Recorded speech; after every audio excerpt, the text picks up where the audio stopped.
Welcome, everyone, to the Recovery Support Services RSS Echo Series.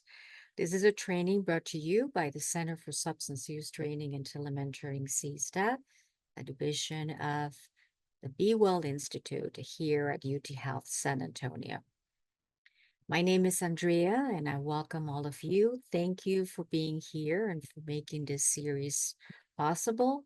We started this RSS program more than 3 years ago, and since then, we keep seeing new faces, new names on the chats, new organizations wanting to be our partners, and we thank you. We thank you for that. And today we're going to be doing things a little different. We have a new hub member with us, so we're going to start with some introductions. And then we're going to be moving, of course, as always, to our didactic presentation. Today we have Richard Hamner presenting for us. And then we are moving to our case discussion. Please keep in mind while we're discussing the case that we want to hear your impressions, your opinions, your ideas. This part of the session in particular is directed to you, the community of learners. We want to hear your takes on the case presented. So please just raise your hands and we'll get to each one of you. So we're going to start with some introductions. Our new hub member, Susie Walker. Susie, could you briefly introduce yourself to the group and tell us a little bit about your work in recovery support services? Thank you. Absolutely. Thank you. I'm thrilled to be here. My name is Susie Walker. I'm a woman in long-term recovery, and I'm currently the Programs Manager, Curriculum Development Specialist at Faces and Voices of Recovery, a national training and advocacy organization some of you may be familiar with. Prior to joining Faces and Voices about 15 months ago, I had been an executive director of a recovery center in Southern Vermont for 14 years. And I was also part of the leadership of our statewide recovery network.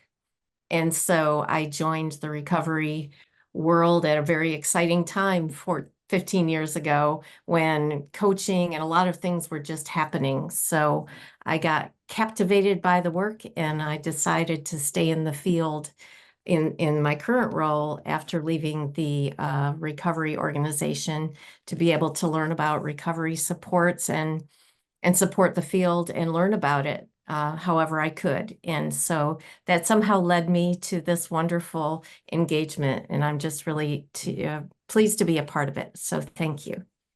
Well, thank you and welcome to the team. Mm-hmm. And now we're moving to Sean Wright. Would you introduce yourself to the group, please? Thank you. Hi, good afternoon, everybody. Sean Wright, Recovery Support Peer Specialist and RSS Lead TA Consultant for the Chara Consulting Team. It's great to see you. Thank you, Sean. And we're going to introduce now our case presenters. We have Betsy and I'm sorry, I forgot the other name. I apologize. Can you unmute yourself and introduce both of you? I'm sorry. We have two case presenters. They're going to be presenting together. Welcome to our session. Could you both introduce yourself briefly, please? Yes, I'm Catherine Orson. I work with Thriving United here in Midland, Texas, and I'm the RSPS and Peer Support Coordinator. And I'm Betsy Bassett. I am RSPS and recovery peer specialist here, and I work with Thriving United and the peers we are going to specifically be talking about today. Well, thank you, Catherine and Betsy, and welcome to the session. And Jasmine. Hello, everyone. My name is Jasmine Vidal, and I'm the RSS Program Coordinator. Thank you for joining us today, and I hope you enjoy today's session. Thank you, Jasmine. And last, our presenter of the day, Richard Hamner, if you could introduce yourself briefly and then take it away with your presentation. Maybe we can start sharing your didactics as well. Thank you. Sure. Hi, Richard Hamner, hub member. I wanted to welcome both Bitsy and Catherine, and then definitely Susie with her experience that she's in. I think that being able to see the transformation of where we started and where we are today, I think is going to be a great influence, and really look forward to her joining the team. So let me share my screen and we'll get started today.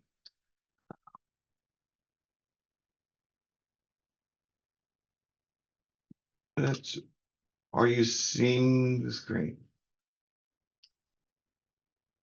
I got it. Okay, let me try. Let's see. I have too many windows open.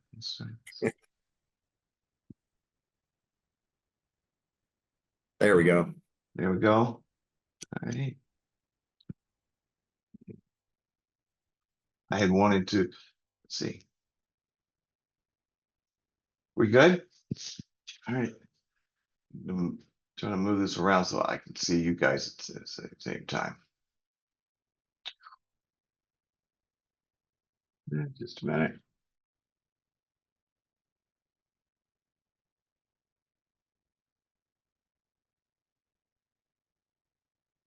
Can't move it. Sorry. We'll go from there.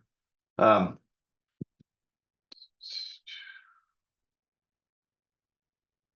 right. Anyway, I'm Richard Hamner. Looking forward to, we're going to talk about many pathways of recovery, and multiple pathways of recovery, and there are a lot of them. The list is almost infinity, and not quite, but anyway. So if I don't touch on one of your favorite, let me know. I'll be glad to hear about it and be able to move on from there and add that information to the meeting. First off, I want to say that I have no financial ties or relationships to this work and what I'm about to present. And then also, this is not necessarily the view of Be Well Texas, UT Health, San Antonio. So having done that, let's so some of the objectives today, there are 3 objectives. One is for you to kind of gain an understanding of the myths and what the evidence-based practices are. Sometimes we've come through a lot of different situations in our life, and we may have more preference for another or not believe in another. We just want to keep an open mind and talk about some of the myths that surrounding some of those pathways. We're going to identify systems of changes to drive comprehensive public health responses to multiple pathways of recovery. And I think we'll do that just by gaining a better understanding of what those pathways are and where they're coming from. And then to provide examples for multiple pathways and the effectiveness of those, and just the support needed for funding in our recovery community.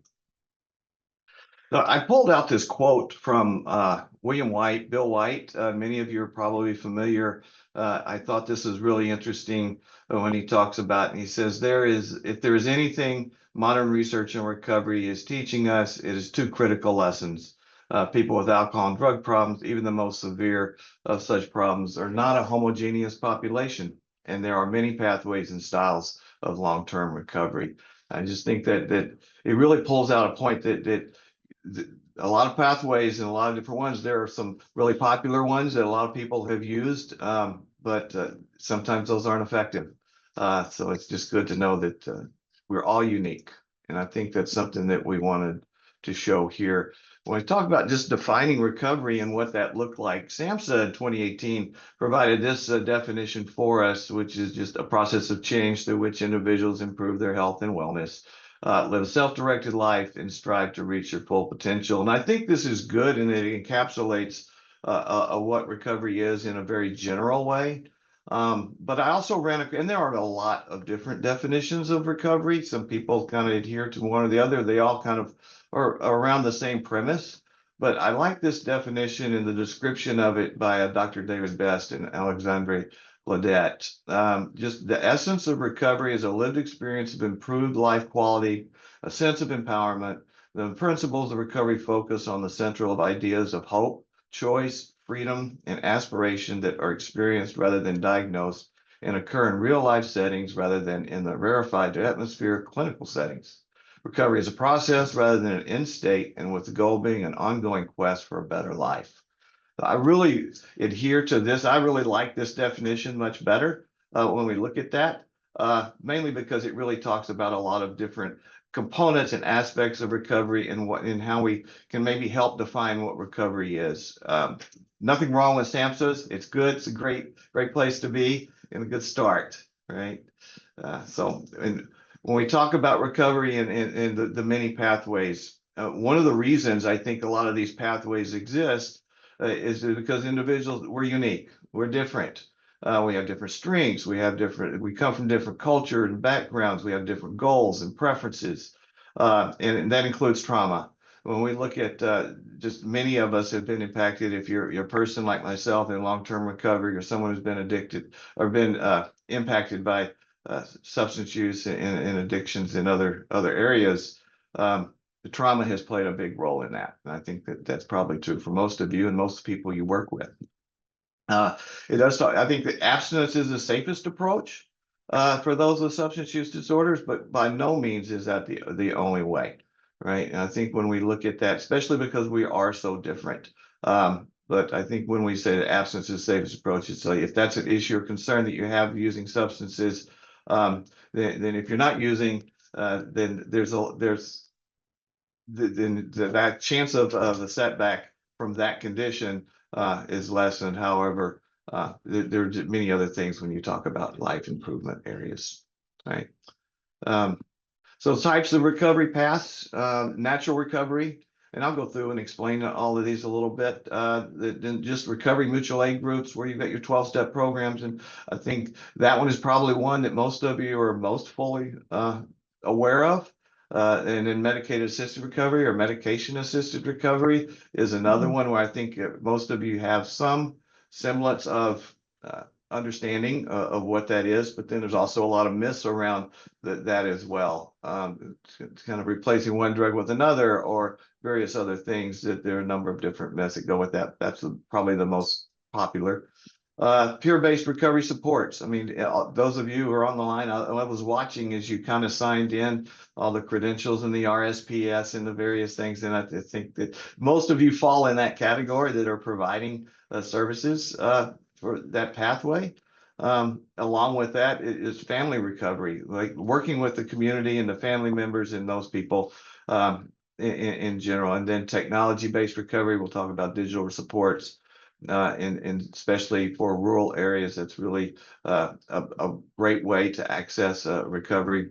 And then alternative recovery supports and some tools and some different things that you can use in the recovery journey or guiding someone through that recovery journey, right? So well, the first ones that we talked about, the first mentioned was natural recovery, right? And this natural recovery occurs all the time. And this is another quote by William White. I won't quote him any longer on this didactic, but just according to some studies, he says the most common recovery pathway and the prevalence of this style declines as problem duration and severity increase. So natural recovery is a more viable pathway for people with shorter or less severe alcohol and other drug problems.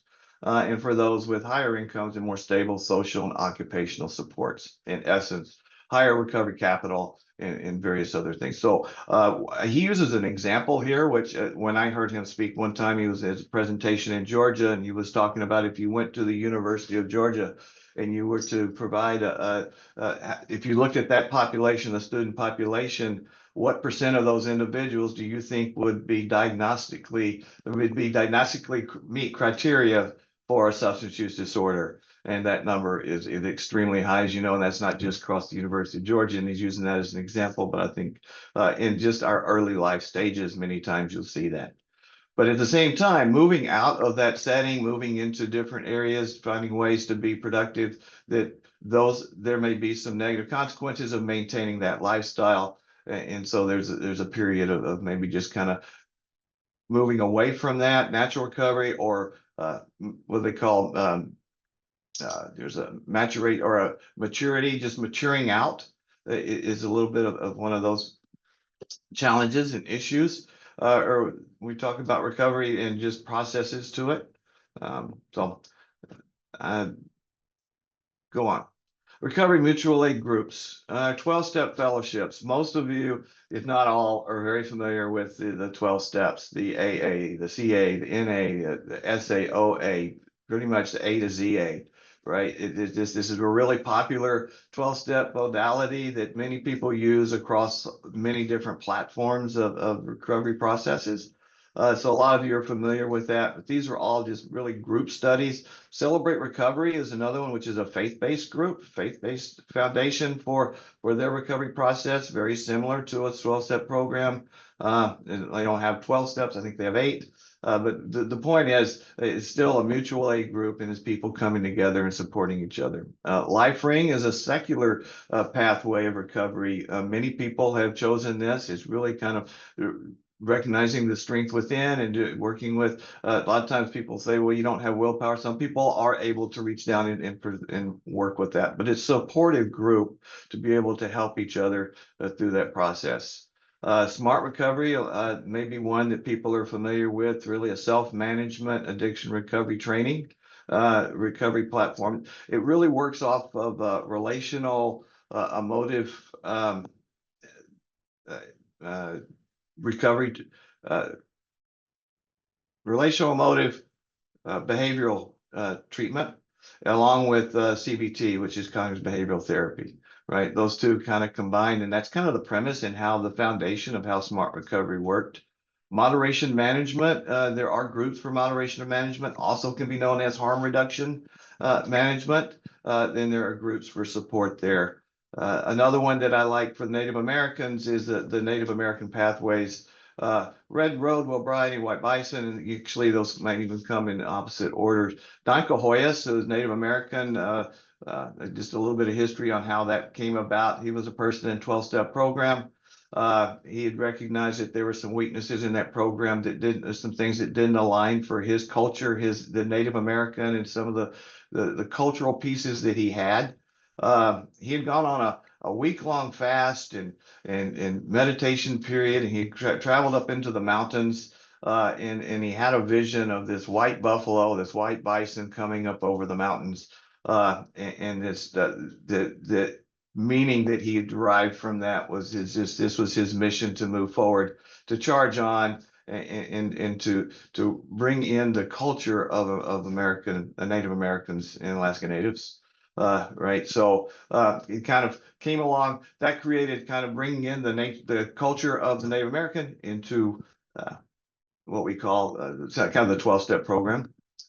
He's named it Wellbriety for another reason. I won't go into a lot of detail there, but that was kind of another just aha moment when he heard someone speaking of instead of sobriety, but Wellbriety. And he said, well, that's perfect. I think I'll go with that. And then the Red Road to Wellbriety is something you talk about. So you'll hear that referred to a lot of times as the Red Road or the Wellbriety or the White Bison pathway. All of these really are pretty much all very based on the same. Refuge recovery, which is what we talk about, it's kind of mindfulness. You'll hear it also a Buddhist modality, but they have actually their program, and they have a book like your AANA, a lot of these support that they follow and work through, mostly focused on mindfulness. Women for Sobriety, which is really just a self-empowering group of women who are coming together and supporting each other in their struggles. And then a couple of Fit to Recover, Phoenix Multisport, and some of those other activities and different things that you come together, you do, and you process, you work with those in groups. So those kind of comprise most of the mutual aid groups, and there are probably some more out there as well that I don't have listed. In medicated assisted recovery. Medicaid assisted is we're talking about the medications. Most of you are familiar with that, but it's in combination with counseling, using behavioral health therapies, and well, I think we'll actually, in our case study, we'll talk a little bit about maybe mood treatment and medicaid assisted recovery. So I'm looking forward to that, and the different types of medications that are used. So most of you are familiar with methadone, buprenorphine, naloxone, and there was one that I wanted to talk about. I can't actually pull up my notes, but the functional medicine NTR was neurotransmitter recovery, nutrient therapies, holistic therapies. These are I think we probably have referred to those as holistic recoveries, but we're familiar with that, which involves mindfulness and some of the other things. But the neurotransmitter recovery, this is I ran across this and I knew of it, but so I don't have the details in front of me. I'll see if I can't share those with you. after the promotion, I'll drop it in the chat, because I can't see my notes right now there. And then peer-based recovery supports, which is what so many of you are already involved in. And I think most of you understand, because you are one, you are an RSPS and you're working in this field. But I think it's really important to know that not only are you an individual with lived or living experience, but that these services are provided by individuals like yourself who actually have suffered from a substance use disorder, but also and then found and sustained long-term recovery, right? As you define recovery. So I think that's really an important piece. A lot of times you have people that come out of different settings or are new to recovery and they want to give back, and that's wonderful. And they want to get into the field, but we really strongly ask that individuals have some sustained long-term recovery, that they can share those experiences with others. And how are peers used? There's a couple of embedded in the community. Some of the settings that we know, that community health, mental health, sober living homes, recovery residences, collegiate programs, the various treatment, primary care, emergency departments. There's some areas that maybe we're just getting into and we're not fully there. Justice involved, working with homeless agencies, and then crisis outreach teams. Or other areas that peer support. Many of you work. Family recovery, and I think this is kind of interesting when we look at recovery, family pathway, a pathway for family recovery, focusing on the family education, working with the individuals, helping to understand kind of how to support them and what to do, and then also maybe to possibly make some changes in your own life and come together. I've included the website here, and I've got the websites kind of mingled in here. You can get a copy of this presentation, and you can find those. And I'll also provide to Andrea and Jasmine just a page that provides all of these different websites for you all together. All right, Smart Recovery Family and Friends. So you had the Smart Recovery program for the individuals that we're talking about using kind of the self-management program, but this is also family and friends and how they can come along, supportive allies, and how they can support individuals in recovery as well. And then some of the alternative recovery tools, right? When we look at the amino acid therapies, which was actually in the FRT when I was talking about the functional therapies, amino acid therapies was part of those. And then there's the artistic, cognitive therapy, dance, music, and art, journaling, therapeutic, through hypnosis, mindfulness-based stress, mindfulness-based relapse prevention. I don't necessarily care for that word much, but I didn't make this modality. Meditation, and just nutrition therapy for biochemical, which is also part of the functional piece that we were talking about a while ago, which many times through a substance use addiction, going through those challenges or dependence, it's been hard on our bodies. So actually being able to get involved in physical activity, the yoga and recovery, the fit to recover, recognizing that this nutrition and being able to eat healthy and those types of things can help in that recovery process. So equine therapy, which I thought was really good. If you're not familiar with that, it's a wonderful one. So a lot of times they take horses, equine, we were talking about horses generally, it can be other animals, but that have been mistreated themselves, and they bring individuals that have been through all kinds of traumatic events and suffering from addictions that it's kind of a win-win. They actually are therapeutic for each other. So that's a neat program. Then the RAP, or Recovery Wellness Action Plan, many of you, it's really big. You see that on the mental health side, but it's much like the recovery plans and things that we use, assessment of recovery capital, and some of the things that you'll see in peer support. So there's that. Then some online recovery support services. And I think these can really be effective for individuals that are in rural areas, or someone who just is in a metro area and just feels like, going to meetings or doing other things are not helpful for them. Then these are some ways that they can reach out, connect to individuals. Most of them are 24/7. So in the rooms is probably the biggest one. There's all types of meetings and support groups and everything else there for in the rooms. 7cups.com, Recovery 2.0, Stop Drinking and Leaves is actually reddit.com, has a number of different groups that you can get to online. Leaves is for cannabis struggles and challenges.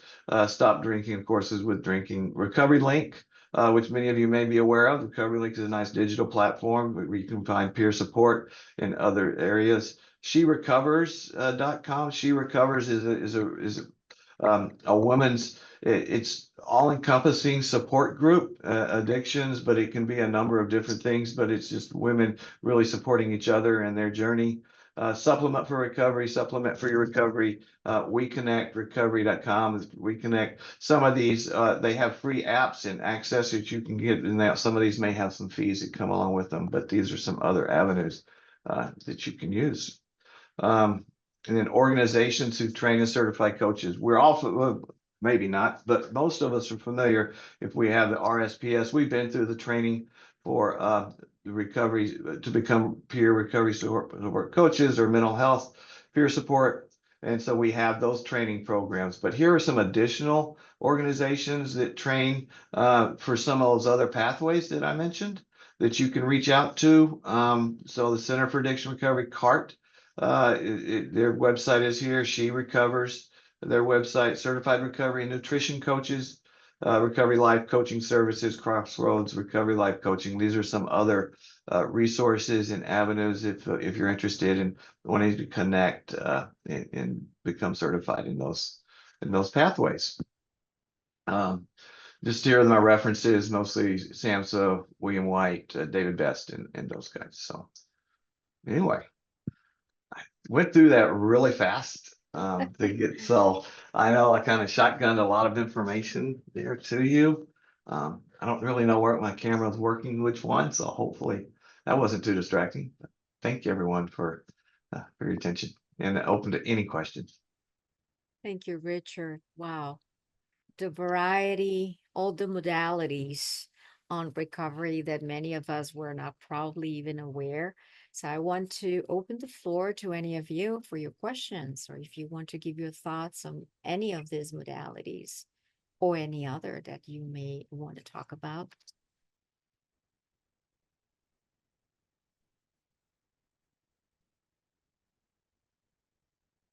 Any pathways I missed? Oh, I see Jordan's hand.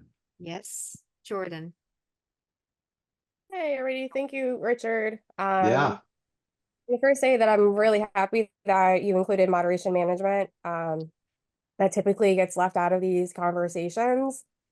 I did put in the chat that, harm reduction works meetings are a phenomenal resource, as well as all recovery meetings. I know for, our team at Recovery Link, because, we work with folks across the whole spectrum, and we don't really designate the difference between mental health support versus, substance use support. All recovery meetings are a great space because, it's in the name, it's all recovery. It's not just focused on one specific area, and it's more about just having that community. I did want to note that I think it's really important for us as peers to also remember that, civic engagement as a whole can be a really valid path for people. That became mine. Volunteering and just being a part of my community has really played a critical role in, how I take care of myself and maintain my wellness. And I also think that, especially as we look to, the future of this field, that especially I think for anybody that is new to peer support, that is considering whether or not they want to go get certified, and I think especially for those of us in leadership positions, that it's really important that folks understand that it's not enough to just accept that there are, a million different ways that people can recover, but it's really critical that we believe that all of these different paths are equally valid, because whether we're conscious of it or not, like if we don't believe that all these pathways are equally valid, that bias will show, and it's going to directly harm the people that we're serving. And especially for people that, are new, taking that honest, objective assessment. And, if you're not in a space yet where you can believe that these paths are equally valid, I mean, maybe an unpopular opinion, then you're not ready to work in the field. And I don't think that piece really gets talked enough about when I see these, trainings on multiple pathways. And I think it's something really important that we need to be thinking about. But thank you for putting this together. Oh, thanks, Jordan, and thanks for bringing up the civic involvement. I think that can be very critical. And, all of these pathways exist that we can talk about them because they're effective for somebody, right? So it's just really important to know. So to your point, Jordan, yeah, I mean, we need to embrace all of these pathways. Just understanding that for what I started out with, everyone is so unique and so many different needs and challenges. Yeah, Sharon, I saw your hand. I agree with everything that Jordan said, but I do have just like a little devil advocate kind of question. What if I have a participant who comes to me and says, do you have any research, any evidence-based practice that will show me that the most likely pathway to success, if I don't know where I want to start, I want to start where people get sustained recovery the most. What would you do? What would you say to that? I mean, I know each person has to choose the thing that's going to work best for them, but Right. I don't know. That was just a little something I thought I'd throw out there. Yeah, no, I think that's good. And I think that happens, right? With an individual who's interested in recovery but doesn't know where to start. What I would say is I wouldn't throw all of these options at them at one time, right? Pick a starting point, give them 2 or 3 options and say, what do you think would work for you? What do you think is best here? And then try that. And if that's not effective, let's just try something else. Let's kind of work through that process. It's a little bit of, I don't want to use I call it troubleshooting, but it's not really, we're not troubleshooting per se, but we're just helping a person zero in on what pathway is going to be most effective for them. That would just be my response, but some others may have some thoughts on that as well. I Thank can't you, tell. Just briefly, Yeah. I have heard that people who engage in treatment and a high intensity of support for the first 18 months have a much greater much greater chance of sustaining lifetime recovery. Mm-hmm. So, is that science? Is that something that I could say? Absolutely. Especially if you look at the match program and some of the things, we're going back in the 20s when the 1990s, right? And when they talked about the match program and they compared 12-step programs and success, there surely is success around those modalities. And it's probably the most prevalent and very successful. I think that's an area but I don't think that that way you could say anything wrong by saying, sustained recovery, working in a pathway for an extended period of time. Generally, I would recommend lifelong changes using pathways of recovery. But so I don't know that you can say anything wrong with that. Absolutely what you're saying is true, in my opinion. Thank you, Richard. And I think we have time for one more comment. I think Lindsay, you were first, I think. If you can unmute yourself. Thank you. Thank you. So I just kind of wanted to expand on what Jordan was saying as a person in long-term recovery who uses drugs, and I've been a peer specialist certified since 2015 and a supervisor and everything.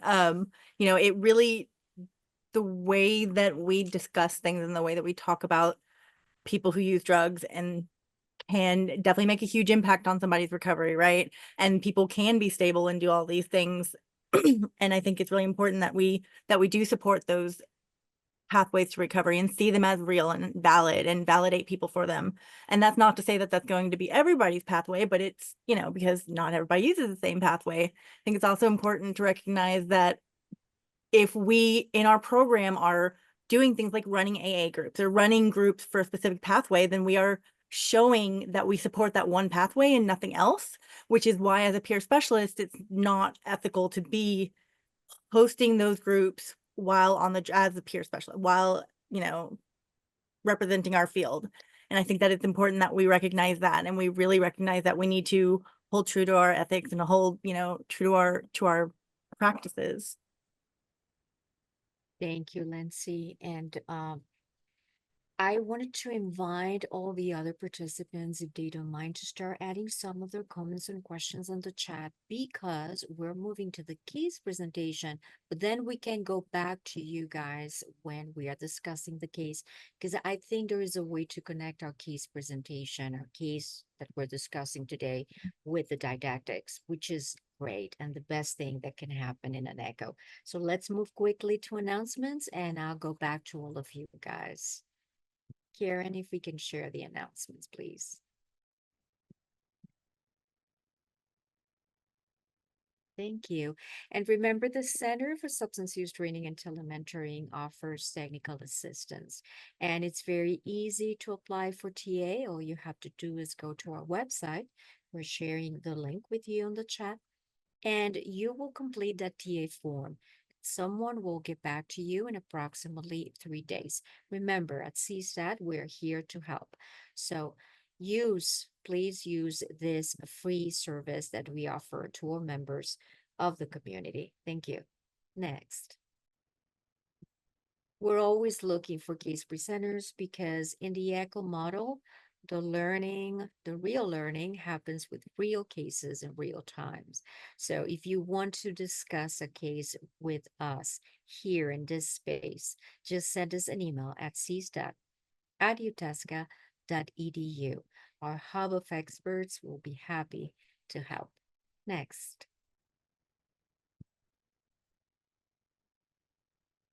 Remember to claim your CEU credits or your certificate of attendance. Just make sure that you complete that post-session survey.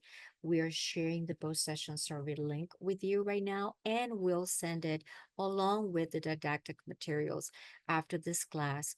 When you find the question, are you applying for CEU credit for today's ECHO sessions? Please click yes, and that will tell us that you want to receive your certificate. And you will be receiving it in approximately 2 or 3 weeks. Also, remember that the post-session survey, your feedback on that survey, give us very valuable, important information about your needs, what you want us to discuss in this space, topics, presenters, anything that you need from us and from these sessions. Please remember to answer that post-session survey. Thank you. Next. And next month, that's Wednesday, September the 25th, we'll have Phil Owens presenting on effective messaging and recovery support services. That's September the 25th. Please don't miss it. Thank you. And I think that now I'm going to be introducing our case presenters. Very kindly accepted to discuss this case with us. Whenever you're ready, we can start sharing the discussion, the case. We don't have to go through every aspect of the case, but general sense of what's happening here so our hub and learners can help.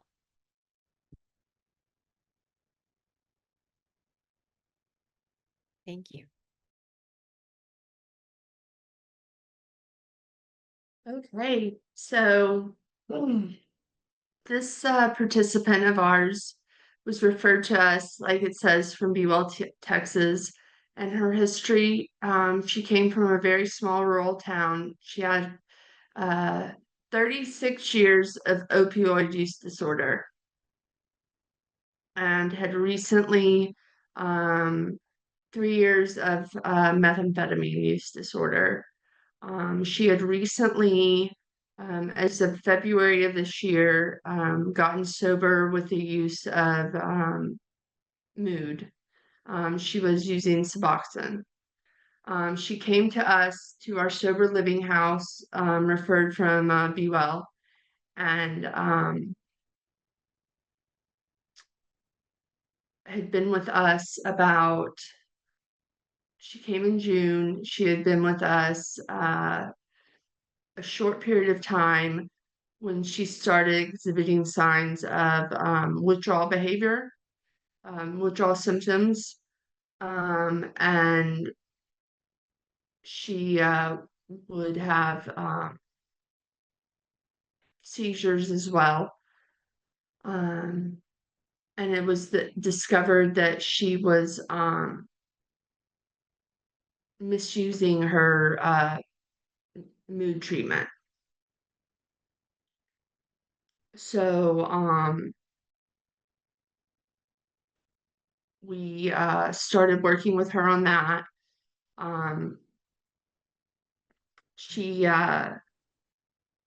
success for her at the time, she decided, because of some co-occurring mental health disorders, would be an inpatient treatment program, where she would learn coping skills, recovery. She had no foundation of recovery, and she would be able to transition from the medication assisted treatment to a Vivitrol. Once she was completely detoxed off of that, we had a program she could come out to and be put on the longer term acting treatment where she wouldn't have to actually physically take the medication every day.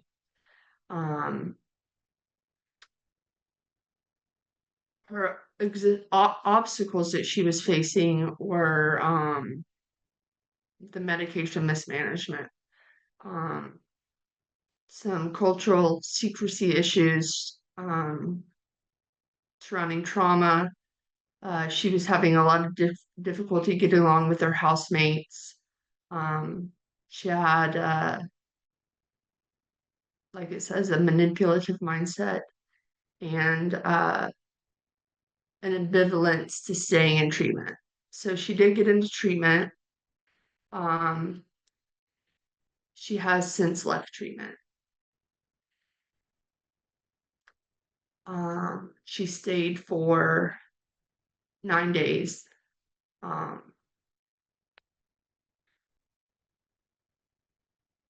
And a condition of her coming back to our home was that she complete the 30-day treatment. So she is back living in her rural town with limited access to resources.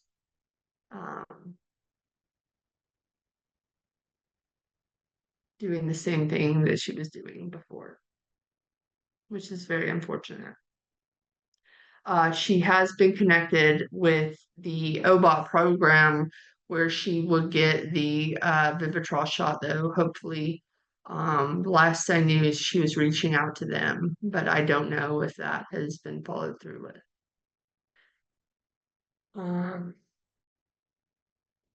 Questions. So some of the questions we would like, what are suggestions for continued support if she returned to her rural home? Is the struggle with the addiction to the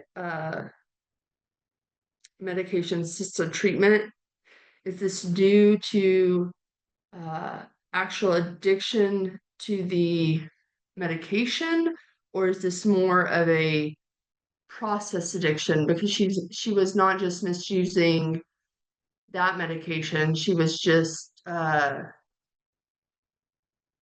misusing all of her medications in this way, needing to take something to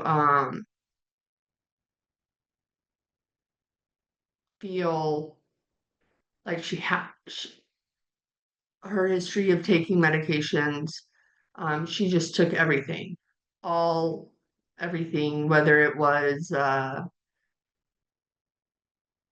like hydroxyzine or Advil or mood or anything, she took it all excessively. And what methods have been used and successful regarding mood treatment in y'all's experience with people who have struggled in similar situations?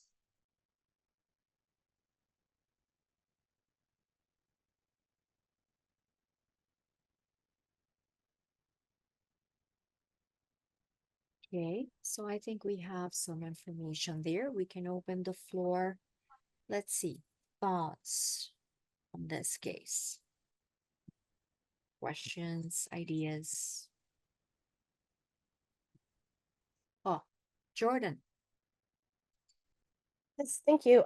What form of MOUD was she on? Suboxone. Okay. Do we know what her dosage was? Yes. She was 16 well no, it was 16 milligrams a day, I believe. And Yeah. she was coming off of like regular chronic fentanyl use, right? No, she was just a pain pill abuser. Not like hydrocodone, things like that, not fentanyl.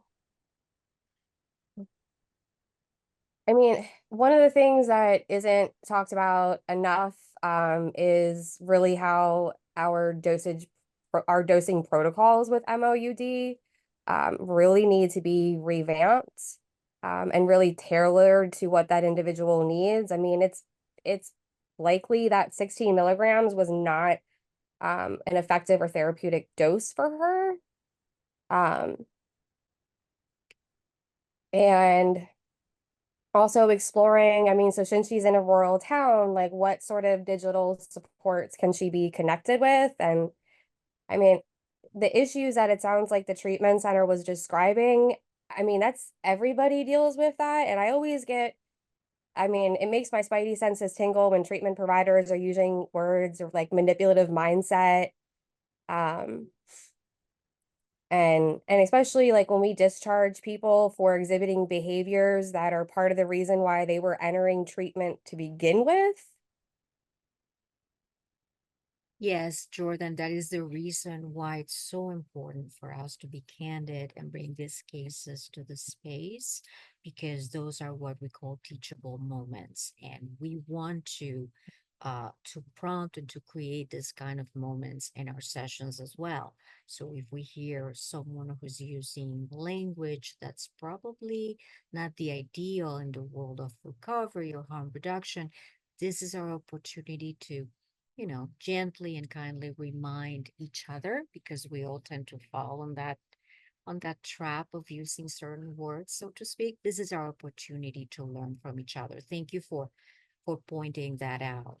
And I think someone else also mentioned the use of certain language um, in our chat. And I want to remind all of you that we have a guide with non-stigmatizing language that we created here at CSTAT at Be Well, Texas. And we can certainly include that in our thank you email today. And that can serve as a reminder to all of you. Let's see, who else wants to give us any ideas about this case? Let me know if someone has their hands up. Sometimes I don't see them. Okay, I'm going to read one of them. There's a lot of different questions in the chat. It's this one, I think, by Sandra. please. Yes. Yes. Has anyone reached out to her? Does she live alone? Does she live with, have family or her children living with her? Or is she separate from them? Because they were supportive of her progress, right, in her treatment. So just wondering if you could help with that. Yes, I have reached out to her. I have been vitally very involved with her through this whole process. And I actually spoke with her yesterday. Her children, were really, really excited and pleased for her when she was going to treatment. So their relationship is they're a little disappointed right now. But they're still very loving and supportive at the same time. Thank you. Lindsay, do you want to say something? Sorry, yes. Do you know if anybody's reached out offering like harm reduction supplies or safe use supplies and harm reduction groups and things like that? Because that's, I think, very like completely vital, for people who are continuing to use. And I mean, it sounds like if she's not engaging, maybe that the way she was approached about things isn't, didn't quite align with what she wanted, right? So that maybe she was ambivalent, quote unquote, because she was not interested in that abstinence only pathway. So really supporting her with, resources for those safe use supplies and things like that can be so important. She, as the last I talked with her yesterday, she is still interested in being sober. She just didn't feel safe at the place where she was at. So she's still interested in that and following up on getting on a different form of mood. So I would suggest even until she does, to maybe offer those safe use supplies, because we want to keep people here. We want to keep people safe and alive while they're here. Thank you for mentioning that, Lindsay. Sean, go ahead. Yeah, thanks. So great job. I threw it in the chat, but just wanted to say to you directly, great job picking up on the cultural secrecy aspect, because we know that that exists not only around trauma, but also around substance use as well. And so that can be clearly a barrier for people pursuing access to different resources and supports and things like that. So thank you for picking up on that. And clearly, I think that could just lead to so many different conversations as far as what Lindsay was even saying when it comes to safety, when it comes to talking about or recovering from trauma and substance use or mental health, like all these things. Like sometimes we have to take in consideration, it may be a very unique context that this person is going to need to recover in or around. And that also, maybe informs the people that need to be involved. So that there's not shaming messages and stuff like that, right? So, and it just lends itself into this conversation of multiple pathways, looking outside of whatever we may know about to look beyond, like what else is out there that can help this person in a very intentional and very individual way. Just because I don't know about it doesn't mean it doesn't exist. Right. So just great job picking up on that. And then also on the treatment point, just again, multiple pathways. Treatment is the absolute right choice for a lot of people. There's also slews of different types of treatment, right? So we know that there's 12-step, we know that there's cognitive, we know that there's things that are a lot more holistic in the type of treatment setting that they provide. And so again, it's looking at what is this person's choice. If they do decide and commit they want to go to treatment, what is the treatment program for them? What's worked before, what didn't? What else is out there that they just didn't even know about? Maybe it's a place that uses equine therapy and a lot of music.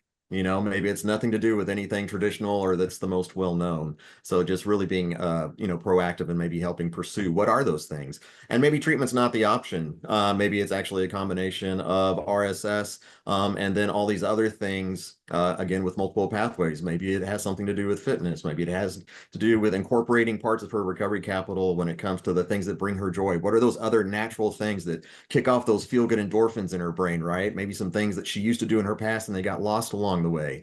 What are all those kind of things? Again, it's that nice thing about having multiple paths. Even if I say I want to do one of the multiple paths of recovery, it doesn't mean I just have to do one or two. I can do 5 different paths of recovery, and those all help me. And I think, well, personally, one of the reasons I advocate for that so much too is treatment was never an option for me. I didn't want it, didn't feel like I needed it, didn't like what I was seeing and hearing as the results. Same thing goes with a lot of the traditional, more well-known maybe pathways of recovery. I didn't identify, it didn't sound like, look like, feel like what I was wanting to pursue. So unfortunately, we didn't have RSS at the time, which kind of led me to just having to create my own, right? Which wound up being all these other things. Smart Recovery was certainly one of those. And that just, I'll wrap up after this, but one of the things that Smart Recovery offers is a cognitive behavior tool. It's a CBA, cost benefit analysis, which is a little bit of a pros and cons list. And that might be something that could be helpful for this peer as far as exploring what are all the reasons that she still enjoys doing some of those things that may be problematic for her. Why do they still serve her as a go-to when people, places, and other things don't seem to be as reliable? Why is this still reliable? And then that can create that conversation of what are some other real-time solutions, and then literally we're taking away ammunition for those problematic things, whether it's the substance use or anything else that may branch off of the addictive tree, so to speak, or those addictive mindsets. We can come up with some very cool holistic solutions just by expanding that conversation a little bit and keep finding out what's the reason why, what's the underlying reason why, but of course, wanting to hear that from the peer themselves. But great job on the presentation. Really enjoyed it. And again, great job picking up on the cultural secrecy part. I also Thank you see very in much. our comments, I see Jeffrey Stevens. Would you like to unmute yourself and explain or extend a little bit more on your comment on the chat? Hello. Yes, we hear Yeah, you. well, Thank I you. posted that because, I think that, I'm a mental health peer specialist. I've been peer specialist for a little while. I work with predominantly veterans, but I'm also out in the community. And I must say is that my era, my recovery started back before 95% of you guys were born, so the language and speak is a lot different, but at the same time, is I'll be respectful to the point is that, as I get older and everything, people live longer in recovery and everything. And so what is not acceptable now, it's like you go to a group and everything, and then the brunt of the people that myself, we are in it and we heard it from a raw prospect, you know. It's like, I went through all the avenues of seeking recovery myself, all the way from rational recovery to the 12 steps to everything, and I had to get in what worked for me. And then so in some of the group settings that I've been in, it gets really, really, really raw. And what is sometimes viewed, now as a negative aspect, is like I find it, myself is that, I don't find a lot of the terminology that has been in the past in a negative aspect, you know. And so I just wanted to post that is that it's I stay in my lane, I don't want to alienate anybody, and at the same time, as when I do a group or whatever, I'm the presentation is out there, and before a person has the right, to know what group they're coming into, especially what the group that I worked with at the VA and everything.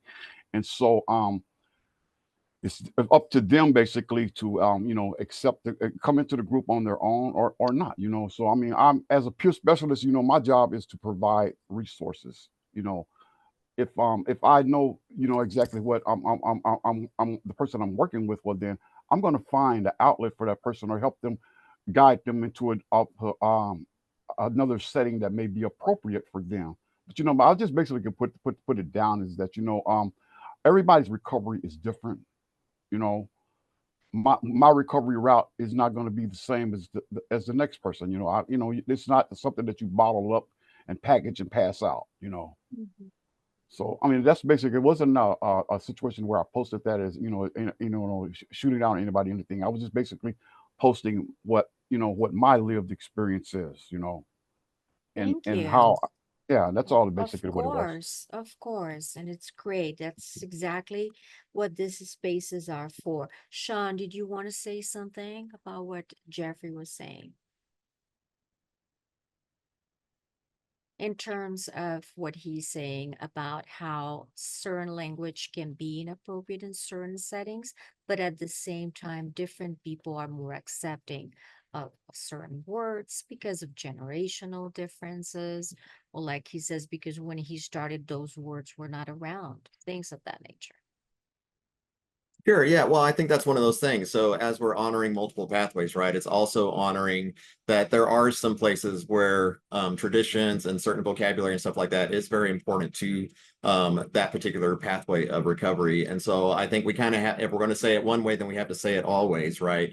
And so even though there may be particular vocabulary that doesn't sit well with me or that I don't identify with it, well, that doesn't necessarily mean that it's wrong for somebody else.